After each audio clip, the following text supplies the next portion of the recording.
Myself, Mr. H.T. Mathe, Department of Botany, RBNB College, Srirampur. Today, we are going to study the TYBSc Botany, paper first, BO 331, that is a cryptogamic botany, and from this paper, the topic number 5, life cycle of the Saccharomyces, or it is also called as the yeast. Now, this yeast or Saccharomyces is also called as the baking or brewer's yeast, because it is used in baking and brewing industry. So first, that is the classification. Now division Eumycota, presence of definite cell wall throughout the vegetative phase in the life cycle. The next, that is the subdivision Ascomycotina, ascospores born endogenously in the ascus. Ascospore in indefinite number and they are in multiple of 2 or 4 or 8. Class Hemiascomycetes. It has different reasons. Number 1, thallus is unicellular. It is a non-mycelial, that means it is unicellular. Second, asci are naked and formed directly from the zygote. Next, that is the order Endomycetales. Reasons, mostly the members are saprophytic in nature. And second character, that is the zygote unicellular, form the ascus mother cell. Family Saccharomycetaceae. Reasons, cells multiply by the budding. Genus Saccharomyces and species Cerevisiae. Now this is about the classification. Now the thallus structure.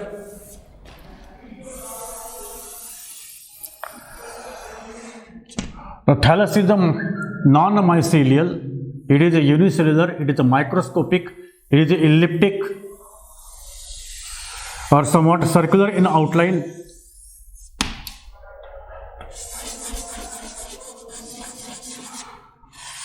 At the center there is very large vacuole which has the threads. Water is there, lipid is there.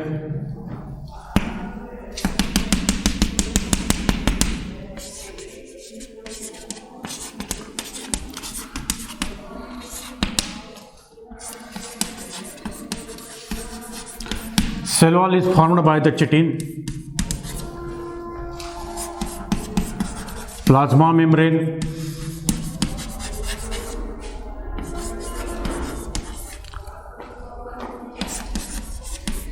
cytoplasm,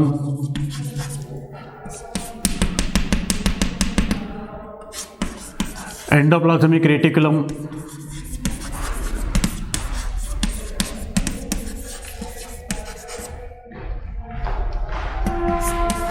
ribosomes,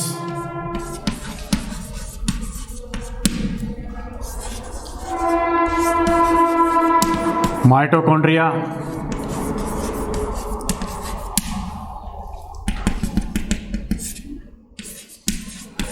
Golgi bodies,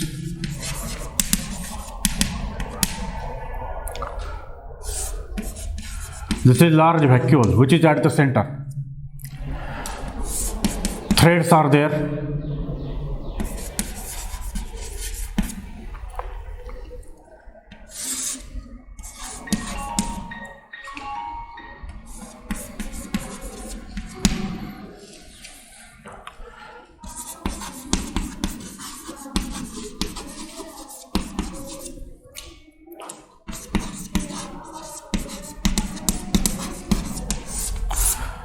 This is the typical diagram of the Saccharomyces cerevisiae. It is a non-mycelial.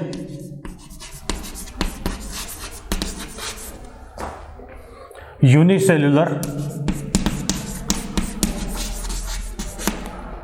Elliptic in shape.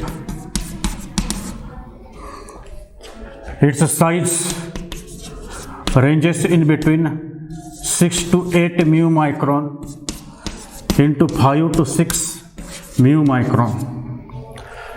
Now this is about the thallus structure of and the example is Saccharomyces cerevisiae, which is also called as the yeast.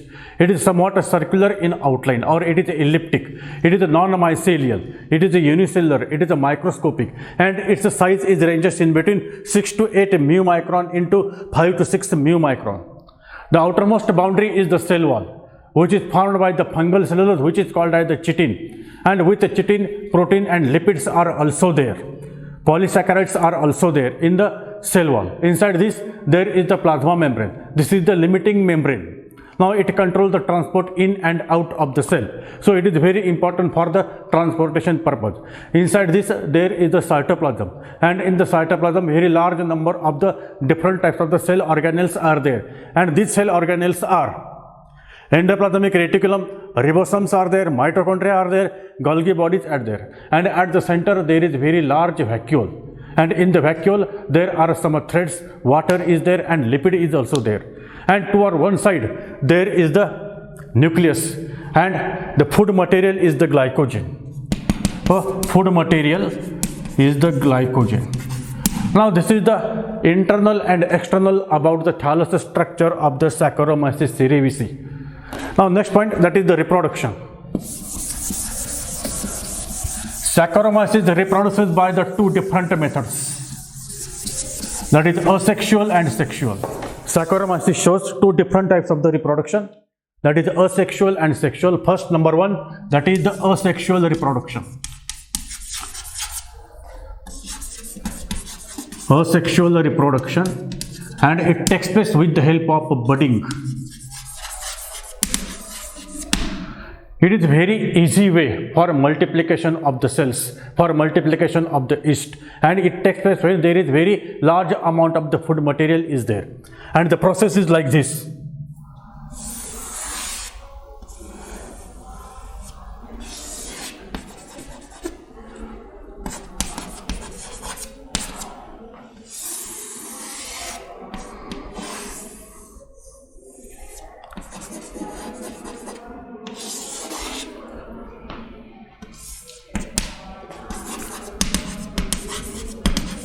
This is the dividing nucleus, mitotic division is there,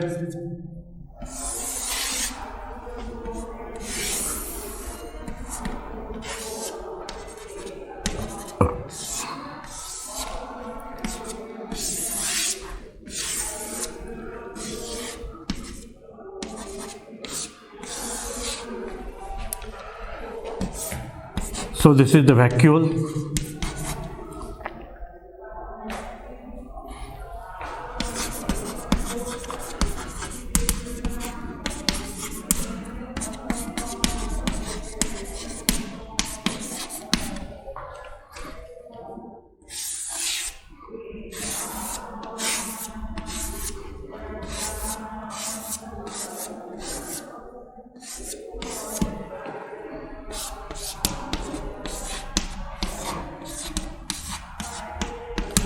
This is a pseudomycelium.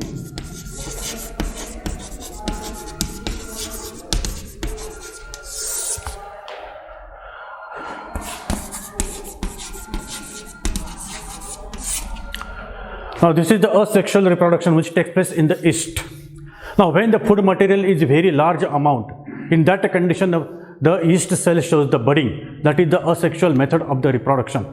Now first it forms a small bud.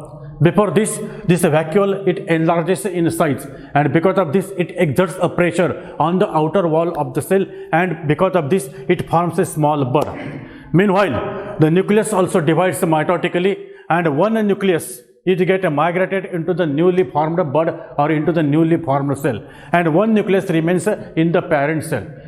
Finally, the notch is get constricted. The constriction is get elongated from both the side, and a new cell is get detached from the parent cell. So this is the new cell or daughter cell, and initially its size is very small as compared to the parent cell, because the parent cell, that is the mother cell, is very large. In this way, a new daughter cell is get formed. Sometimes what happens, if the food material is in very large amount, then the process of budding is very fast. The bud which is formed, this bud, when it is developed, it again develops another bud. Now this bud again develops the next bud. The next bud again develops the next bud. In this way, a mycelium is get formed, and that mycelium is called as the pseudomycelium. Finally, each cell from this pseudomycelium is get detached from each other and behaves as a new cell of the Saccharomyces. Now this is about the asexual reproduction. Now next point, that is the sexual reproduction. Now next point, that is the sexual reproduction in the Saccharomyces. Now in the Saccharomyces there are the two somatic cells, and they are, one is small and another is large. The small is called as the dwarf strain yeast cell. So this is the dwarf strain yeast cell. And another which is used in industry, it is the large strain yeast cell. It is large as compared to the dwarf strain yeast cell. Now in sexual reproduction of the Saccharomyces, there are the two opposite mating cells are there, and they are plus strain and minus strain. So this is the plus strain dwarf yeast cell, and this is the minus dwarf strain yeast cell. Now they act as a gametangia. So there are the two different types of the gametangia. This is the plus strain gametangia, and this is the minus strain gametangia. Now, in sexual reproduction here, the first step takes place, that is the plasmogamy. Now, both of these gametangia of opposite strain come close to each other. Then, while in between their contact is get dissolved, and first the plasmogamy takes place. So, here the first stage in the sexual reproduction is completed, and it is called as the plasmogamy. And in this way, in a common cytoplasm, there are the two opposite strain nuclei, and so such a cell is called as the dikaryon. Now, next stage in the sexual reproduction is get completed, that is the karyogamy. That means the fusion of this minus strain nuclei and plus strain nuclei takes place, which is called as the karyogamy, and in this way a zygote is get formed. So this is the diploid nucleus. So this is zygote having the diploid nucleus. Now the germination of this zygote takes place, and there is the formation of another somatic cell, and that somatic cell is called as the large strain yeast cell. Generally it is employed in the industry for production of the different types of the chemicals, organic substances, etc. Now this large yeast cell in cell reproduction, in sexual reproduction, acts as a ascus mother cell. Now this ascus mother cell has a single diploid nucleus. Now from this plasmogamy up to the formation of this cell, there is the diplophase. That means dikaryophase is there. Now this diploid nucleus of the ascus mother cell divides meiotically, and there is a formation of the 4 haploid nuclei. So these are the 4 haploid nuclei, and this is the young ascus. Now this is the ascus mother cell, and now here 4 haploid nuclei are formed. So this is called as the young ascus. Now all these 4 haploid nuclei with some amount of cytoplasm get metamorphosed into a circular structure, and these circular structures are called as the ascospores. So in sexual reproduction of Saccharomyces, in each ascus mother cell, in each ascus, in this way there is a formation of the 4 ascospores. From these, 2 are of the plus strain and 2 are of the minus strain. So this is the plus strain ascospore, this is the minus strain ascospore. Now both of these ascospores, or all these 4 ascospores, get a germinate into another structure, that is the somatic cell, which is called as the dwarf strain yeast cell. In this way, this is the life cycle sexual reproduction of the Saccharomyces cerevisiae. Thank you.